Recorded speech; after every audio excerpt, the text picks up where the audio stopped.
أعوذ بالله من الشيطان الرجيم بسم الله الرحمن الرحيم يا أيها الناس اعبدوا ربكم الذي خلقكم والذين من قبلكم لعلكم تتقون الذي جعل لكم الأرض فراشا والسماء بناء وأنزل من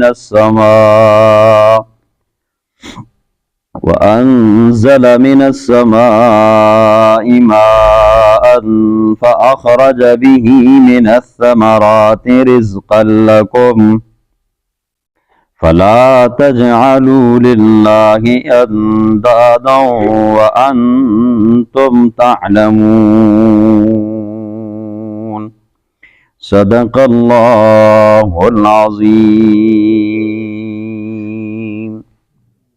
یا ایھا الناس اے لوگو اعبدو عبادت کرو تم ربکم اپنے رب کی الذی وہ ذات خلقکم جس نے پیدا کیا ہے تم کو والذین من قبلکم اور ان لوگوں کو جو تم سے پہلے لعلکم تتقون تاکہ تم بچ جاؤ الذی وہ ذات جعل لکم الارض جس نے بنایا ہے تمہارے لیے زمین کو فراشن بچھونا والسماء اور آسمان کو بناءً چھت وانزل اور اتارا من السماء آسمان سے ماءً پانی فاخرج به پس نکالا اس پانی کے ذریعے من الثمرات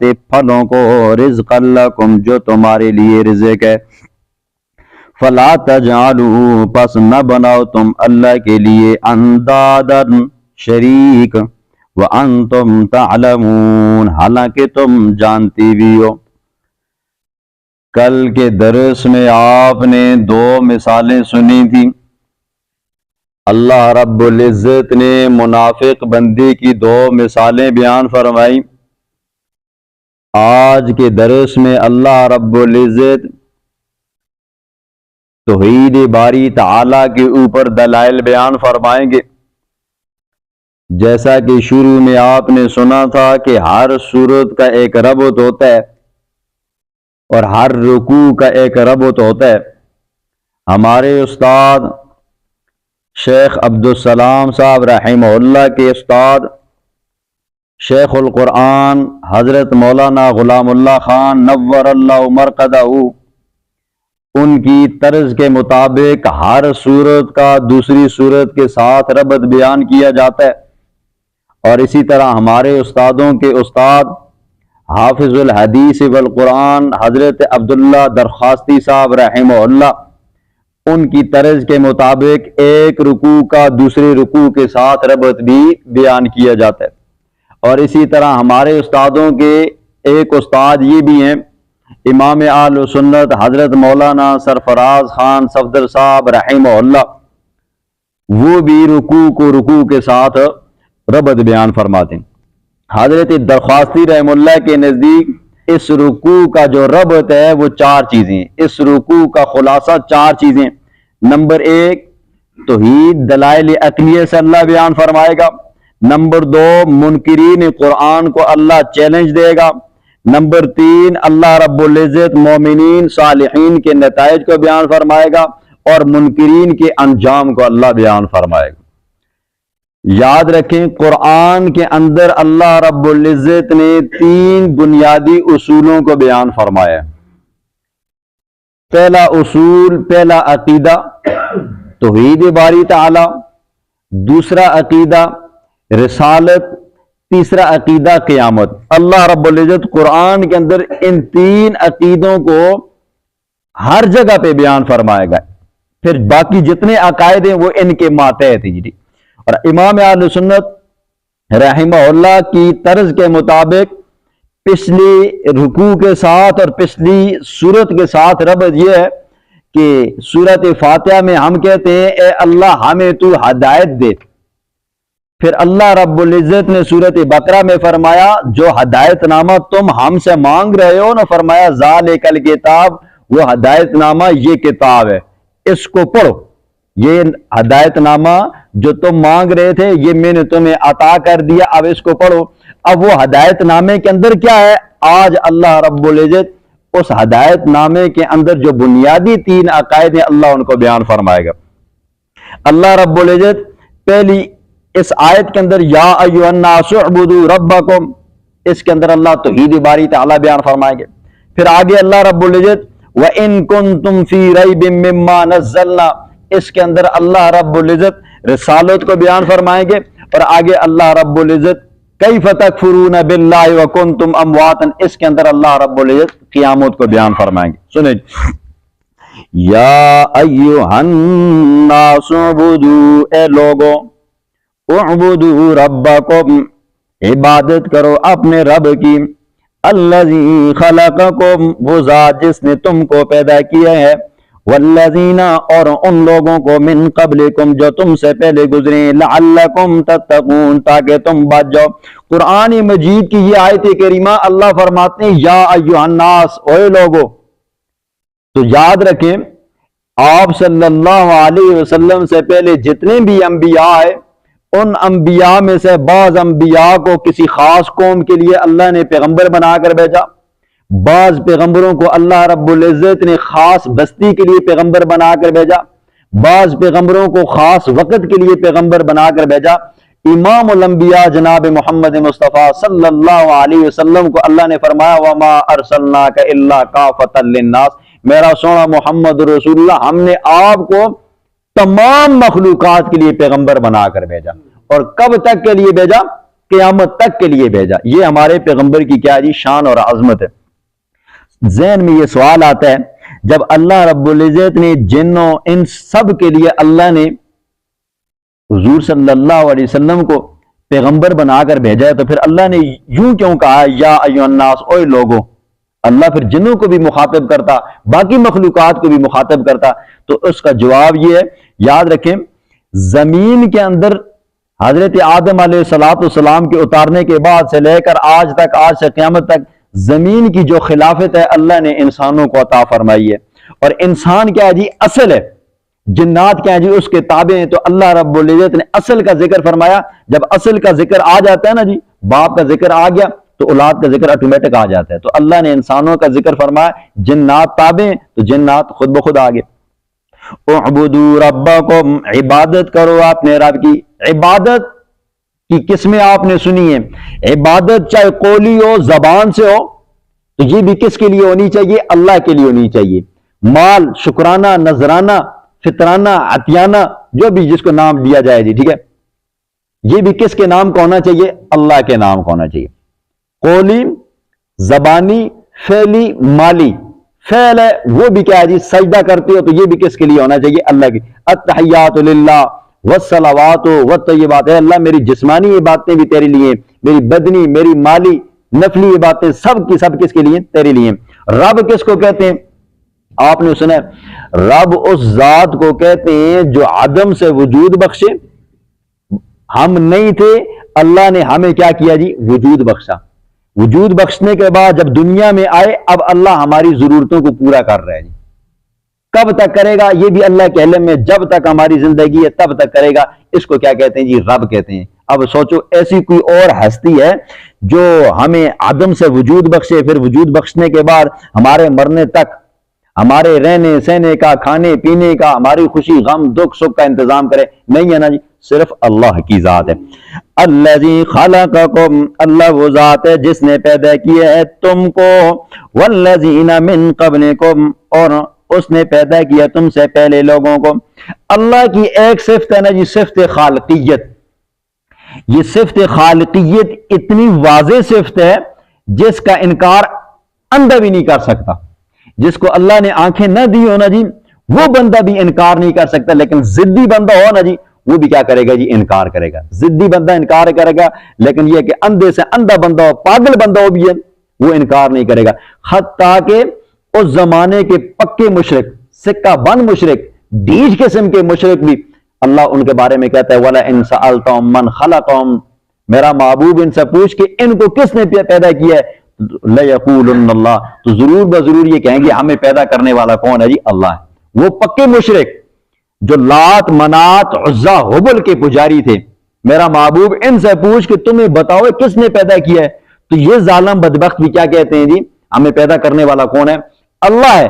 لیکن آج کا جو مشرک ہے نا جی، اتنا بے ایمان قسم کا ہے، وہ اللہ سے کیا ہو گیا جی؟ اتنا کٹ چکا ہے، ان مشرکوں کو بھی کیا کر دیا جی؟ پیچھے چھوڑ دیا. اس کی میں 2 3 4 مثالیں دوں گا جی. اس زمانے کے جو مشرک ہوتے تھے نا جی، ان کی اگر اولاد نہیں ہوتی تھی نا جی، وہ یہ کہتے تھے کہ دینے والا کون ہے جی؟ اللہ ہے. لیکن یہ جو لات، منات، عزا، حبل ہیں نا، یہ اللہ کے پیارے ہیں، یہ ہمارے نذرانے چڑھاوے، ہمارے دکھ سکھ ان کے آگے ہوتے ہیں، مٹھائیاں شیرنیاں رکھتے ہیں. تو یہ کیا کرتے ہیں جی؟ اللہ کی ہماری سفارشیں کرتے ہیں، لیقربونا الی اللہ زلفا، اللہ دے قریب بندن، اور اللہ کے ہاں سفارش کرتے ہیں، پھر اللہ سے ہمیں بچہ لے کر دے دیتے ہیں. ٹھیک ہے. اور آج کے کیا کرتے ہیں جی؟ آج کے جاتے ہیں نا جی، ان کے پاس جاتے ہیں جن کی اپنی اولادیں نہیں ہیں. میں 4 5 بزرگوں کے نام لوں گا، اولیاء ہیں، اپنے زمانے کے اولیاء. حضرت لاہور والے حضرت داتا گنج بخش علی اجویری رحم اللہ، ان کے بارے میں آتا ہے کہ ایک تو یہ آتا ہے کہ انہوں نے شادی نہیں کی، اور ایک تو یہ آتا ہے شادی تو کی تھی لیکن ان کی اپنی اولاد نہیں تھی. اب بھی اگر کوئی بندہ جائے جی، اب بھی کوئی اگر بندہ جائے، ہم نے جا کر اس مزار کو دیکھا ہے، لاہور داتا دربار، وہ جو چھوٹا سا کمرہ بنا ہوا ہے، اس کے باہر چھوٹی سی ایک کھڑکی لگی ہوئی ہے جی.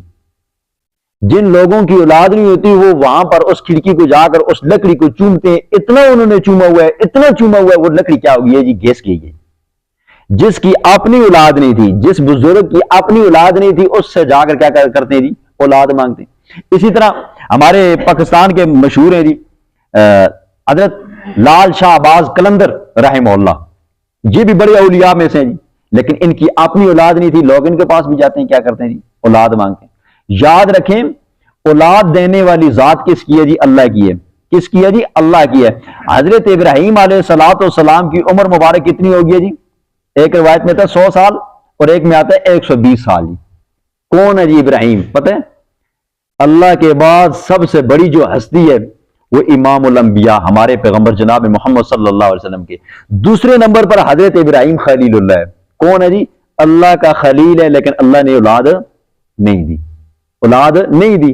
اگر اولاد انسان کے قبضے میں ہوتی نا جی، تو اللہ رب العزت یہ اختیار پیغمبروں کو دیتا ہے، لیکن پیغمبروں کی اپنی بھی اولاد نہیں ہے. حضرت زکریا علیہ السلام کا واقعہ آپ نے سنا ہے.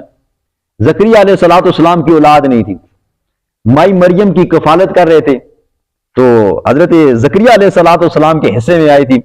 ایک دن جب دیکھا نا جی مائی مریم کے پاس بے موسم پھل ہیں جی، آج کل جیسے سردی ہیں، ابھی اچانک ہمارے سامنے آم کا پھل آ جائے تو ہم بھی پریشان ہو جاتے ہیں، یار ایکڑی موسم میں کتوں نکلا ہے پھل.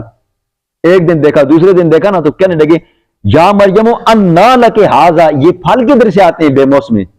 ان پھلوں کا موسم نہیں ہے، یہ بتاؤ تمہارے پاس یہ پھل کہاں سے آتے ہیں؟ قالت هو من عند اللہ، کہنے لگی یہ اللہ بھیجتا ہے. حضرت زکریا علیہ السلام کے دل کے اندر خیال ہے، جو اللہ مائی مریم کو بے موسم پھل دے سکتا ہے، میری تو عمر گزر چکی ہے، میری بیوی کی بھی عمر کیا ہو گئی ہے؟ گزر چکی ہے، 100 سال کو کراس ہو چکے ہیں، اولاد کا زمانہ ختم ہو گیا جی. جو رب مائی مریم کو بے موسم پھل دے سکتا ہے، کیا وہ مجھے اولاد نہیں دے سکتا؟ حضرت زکریا علیہ السلام نے ہاتھ اٹھائے، اللہ نے فرمایا ہم آپ کو ایسا بیٹا دیں گے جس کا نام بھی ہم خود رکھیں گے، یا یحییٰ، اس کا نام کیا ہوگا؟ یحییٰ ہوگا. ٹھیک ہے، لیکن وہ سیدوں و حصوروں و نبی، وہ سردار بھی ہوگا، لیکن اس کی صفت یہ ہوگی وہ شادی آگے نہیں کرے گا. انبیاء ہاتھ اٹھا رہے ہیں، اولاد نہیں ہے، تو اولاد کس سے مانگ رہے ہیں جی؟ اللہ سے مانگ رہے ہیں. حضرت ابراہیم علیہ السلام کی اولاد نہیں ہے، کس سے مانگ رہے ہیں؟ اللہ سے. حضور صلی اللہ علیہ وسلم نے کتنی شادیاں کی جی؟ 11. کتنی؟ 11. لیکن 2 بیویاں ایسی ہیں جن سے اولاد ہی ہوئی ہے آپ صلی اللہ علیہ وسلم کی، باقیوں سے 9 سے اولاد نہیں ہوئی.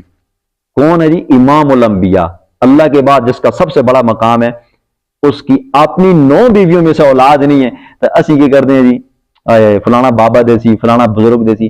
مشرکین مکہ کا یہ عقیدہ نہیں تھا کہ بھائی اولاد دینے والا یہ لات ہے، یہ منات ہے، عزہ ہے، حبل ہے، یغوث ہے، یعوق ہے، ود ہے، نصر ہے، کچھ نہیں ہے. لیکن آج ہمارا عقیدہ اتنا گر چکا ہے، بس سال گزرتا ہے ہماری شادی کو اولاد نہیں ہے، پتہ نہیں کسی نے کوئی دم کروا دیے، کسی نے تعویذ کروا دیے، فلانے پڑوسی نے یہ کروا دیا جی، فلانے ڈاکٹر کے پاس جاؤ. جب دیکھتے نا کہ کوئی مسئلہ نہیں ہے، اب فلانے مولوی کے پاس جاؤ، پھر مولوی کو کراس کرتے ہوئے پھر اب فلانے پیر کے پاس جاؤ، پھر فلانے بزرگ کے پاس جاؤ، پھر کرتے کرتے کیا ہوتے جی، پھر جب پوچھو نا جی اللہ بچہ تو دینے والی اللہ کی ذات ہے، جب ہو جائے نا تو کیا کہتے ہیں جی فلانے بابے کے پاس گئے تھے، اس نے پھش ماری تھی اور کیا ہو گیا، بچہ پیدا ہو گیا. اللہ اکبر. سنیں اللہ فرماتے ہیں الذی خلقکم، اللہ تو وہ ذات ہے جس نے تم کو پیدا کیا ہے، صرف تم کو پیدا نہیں کیا، والذین من قبلکم، تم سے پہلے تمہارے آباء و اجداد کو بھی اللہ نے پیدا کیا ہے، لعلکم تتقون، تاکہ تم پرہیزگاری اختیار کرو، تقوی اختیار کرو.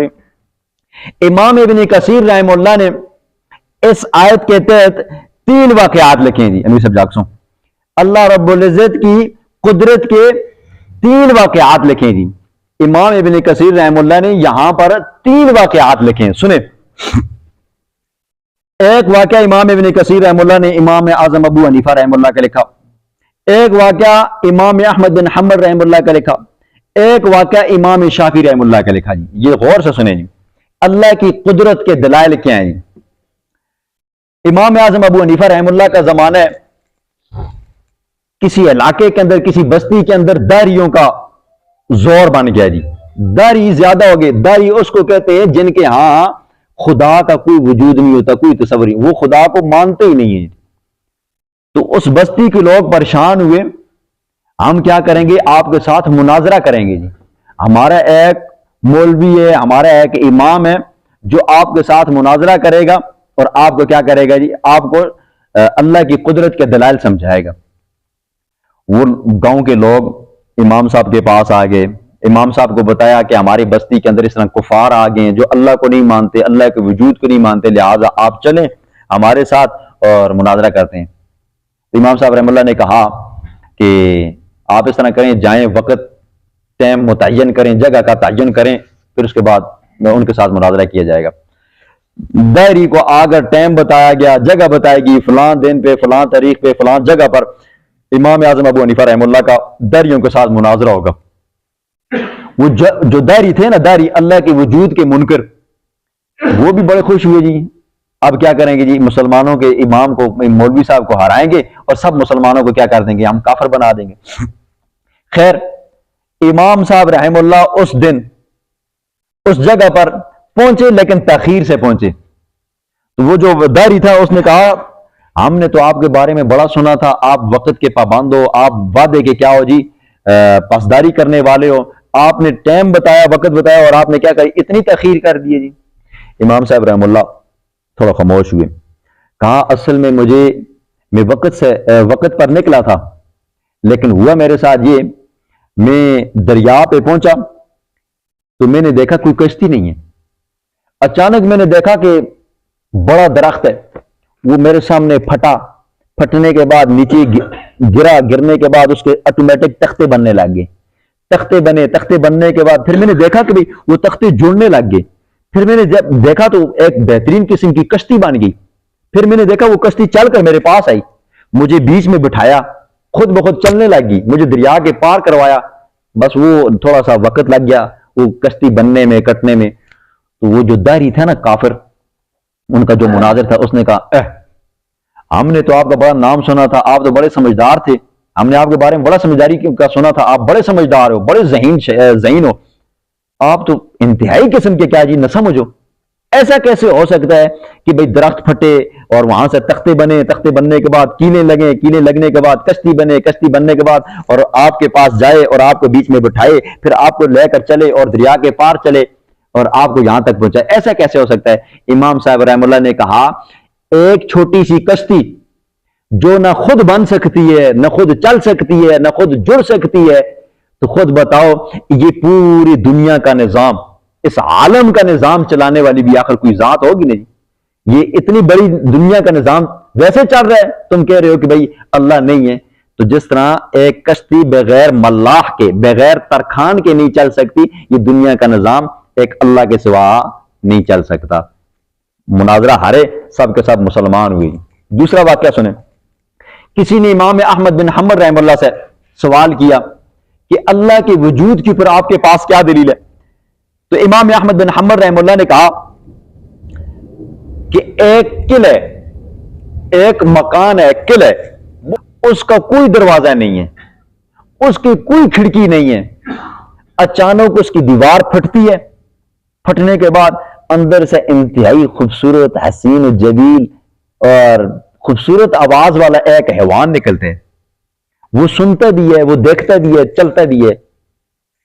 فرمایا کہ وہ جو قلعہ ہے نا جی، قلعہ، وہ قلعہ انڈا ہے جی، اوپر سے کیا ہے جی چاندی کی طرح سفید ہے، اندر سے کیا ہے جی سونے کی طرح جی زرد ہے، اور جب پھٹتا ہے باہر نکلتا ہے وہ قلعہ، جس کے اندر نہ ہوا جاتی ہے، جس کے اندر نہ دھوپ جاتی ہے، جس کے اندر کسی قسم کی خوراک نہیں جاتی، لیکن جب پھٹتا ہے باہر نکلتا ہے اللہ کی حسین و جمیل قسم کی مخلوق باہر نکل آتی ہے، وہ لوگ بھی مسلمان ہو گئے۔ تیسرا واقعہ، کسی نے امام شافعی رحمہ اللہ سے سوال کیا کہ آپ کے پاس کیا دلیل ہے؟ ابھی آپ سے بندہ کوئی پوچھے، آج کل میں آپ کو بتاؤں نیٹ کے اوپر اور اسی طرح ہمارے معاشرے کے اندر ہماری نوجوان نسل کیا ہو رہی ہے؟ ملحد ہو رہی ہے جی، آپ کو پتہ نہیں چل رہا، آپ کی اولادیں کیا ہو رہی ہیں جی؟ کافر بنتی جا رہی ہیں، لیکن ہمارے پاس علم نہیں ہے۔ ہماری اولادیں کیا کر رہی ہیں جی؟ دن بدن اللہ کے وجود کا انکار کر رہی ہیں، انتہائی کے۔ آپ سے لوگ سوال نہیں کرتے، آپ کے بچے آپ سے سوال نہیں کرتے ڈر کی وجہ سے، کہیں ایسا نہ ہو کہ ہمیں یہ مسلمان کافر قرار دیں، ٹھیک ہے؟ لیکن ہماری نوجوان نسل کیا ہو رہی ہے جی؟ ملحد ہو رہی ہے، الحاد کی طرف جا رہی ہے۔ تو خیر، امام شافعی رحمہ اللہ سے سوال کیا گیا کہ آپ کے پاس اللہ کے وجود کے اوپر کیا دلیل ہے؟ تو امام شافعی رحمہ اللہ نے فرمایا جی ہاں، میرے پاس اللہ کے وجود کے اوپر، اللہ کی قدرت کے اوپر دلیل ہے۔ وہ یہ ہے، دیکھو یہ شہتوت کا درخت سامنے ہے، یہ شہتوت کے درخت کو ریشم کا کیڑا کھائے تو اس کے اندر سے ریشم نکلتا ہے، ہرن کھائے تو اس کے اندر سے، ہرن کے اندر سے کستوری نکلتی ہے، گائے کھائے تو اس کے اندر سے گوبر نکلتا ہے، اور بکری کھائے تو کیا نکلتی ہے جی؟ اس کے اندر سے مینگنیاں نکلتی ہیں۔ پتا ایک ہے لیکن اس پتے سے کیا آگے مختلف چیزیں ہیں۔ ہرن کھائے تو کستوری بن جاتا ہے، ریشم کا کیڑا کھائے تو ریشم بن جاتا ہے، اور گائے کھائے تو گوبر بن جاتا ہے، اور بکری کھائے تو کیا ہو جاتی ہے جی؟ اس کی مینگنیاں بن جاتی ہیں۔ چیز ایک ہی ہے لیکن خوراک کے بدلنے سے کیا ہو جاتا ہے جی؟ نظام بدل جاتا ہے۔ اب دیکھیں، پتے کو بنانے والا پھر اس پتے سے آگے مختلف کاریگریاں کرنے والا، آخر کوئی نہ کوئی تو ہے نا۔ یہ ہر امام نے، ہر بندے نے اپنے ذوق شوق کے مطابق اللہ کے وجود کے اوپر دلائل دیے۔ اگر بندہ خود غور کرے نا جی، یہ جو آنکھیں دی ہیں ویسے لگ گئی ہیں جی، آخر آنکھوں کا بنانے والا ہے، ان آنکھوں کی حفاظت کرنے والا ہے، اس کے اندر کتنے پردے ہیں، اس کے اندر روشنی ڈالنے والا، آخر کوئی نہ کوئی تو ہے نا جی۔ سر کے بالوں سے لے کر پاؤں کے ناخنوں تک بندہ اگر اپنے جسم پر غور کرے نا جی تو بندہ اللہ کے وجود کا قائل ہو جاتا ہے۔ لیکن اگر بندہ ضدی ہو، اس کے آگے آپ قرآن کی ایک آیات نہیں نا بلکہ 6666 آیات بھی پڑھو نا، وہ بندہ نہیں ماننے والا ہے۔ منکر بندے کا کوئی علاج نہیں ہے۔ الذی، وہ ذات، جعل لکم الارض، جس نے بنایا تمہارے لیے زمین کو فراشن، بستر بچھونا، والسماء بناء، اور آسمان کو چھت۔ دیکھو زمین کو اللہ نے سخت نہیں بنایا، اگر سخت بناتا تو نہ ہم یہ مکان بنا سکتے نہ اس کے اوپر چل سکتے، اور اللہ نے زمین کو اتنا نرم بھی نہیں بنایا کہ ہم پاؤں رکھیں تو اندر دس جائیں جی، اگر مکان بنائیں تو زمین کے اندر گھس جائیں۔ اللہ نے زمین کو اتنے اندازے کے مطابق بنایا، ہمارے چلنے میں بھی ہمیں دشواری نہیں ہوتی، اگر ہم مکان بنائیں تو ہمارے مکان بھی گرنے میں بھی ہمارے لیے پریشانی نہیں ہوتی۔ اور والسماء بناء، اور آسمان کو چھت بنایا، بغیر ستونوں کے کھڑا کیا۔ وَأَنزَلَ مِنَ السَّمَاءِ مَاءً، اور نازل کیا آسمان سے، ماءً، پانی، آسمان سے پانی اللہ نے اتارا بارش کے ذریعے۔ فَأَخْرَجَ بِهِ مِنَ الثَّمَرَاتِ رِزْقًا لَكُمْ، پس نکالا اس پانی کے ذریعے، من الثمرات، پھلوں کو، رزقًا لکم، جو تمہارا رزق بنتے۔ بھوک لگی ہو تو رزق کے طور پر آپ کھا سکتے ہو جی، بھوک نہ لگی ہو تو ذائقے کے طور پر آپ استعمال کر سکتے ہو، اور اگر دونوں چیزیں نہ ہوں تو آپ اس کو بیچ کر مزید کوئی چیزیں خرید بھی سکتے ہو جی۔ فلا تجعلوا، نتیجہ کیا نکلا؟ زمین کا بچھانے والا اللہ آسمان کا بنانے والا اللہ، آسمان سے بارشوں کو اتارنے والا اللہ، پھر اس بارش کے ذریعے پھلوں کو اگانے والا اللہ۔ فرمایا فلا تجعلوا، جب یہ سارے کام کرنے والی اللہ کی ذات ہے تو مت بناؤ اللہ کے لیے اندادا شریک وانتم تعلمون، حالانکہ تم جانتے بھی ہو اللہ کا کوئی شریک نہیں ہے، اللہ کا کوئی شریک نہیں ہے۔ یہ ساری چیزیں جو بتائی گئی ہیں، گنوائی گئی ہیں، ان چیزوں کے بنانے کے اندر، خالقیت کے اندر اللہ کے ساتھ کوئی اور نہ بابا شریک ہے، نہ پیغمبر شریک ہے، نہ کوئی مولوی شریک ہے، نہ کوئی پیر شریک ہے۔ اللہ رب العزت ہمیں توحید کی سمجھ عطا فرمائے۔ الحمدللہ رب العالمین، والصلاۃ والسلام علی خیر خلق محمد و علیہ وسلم۔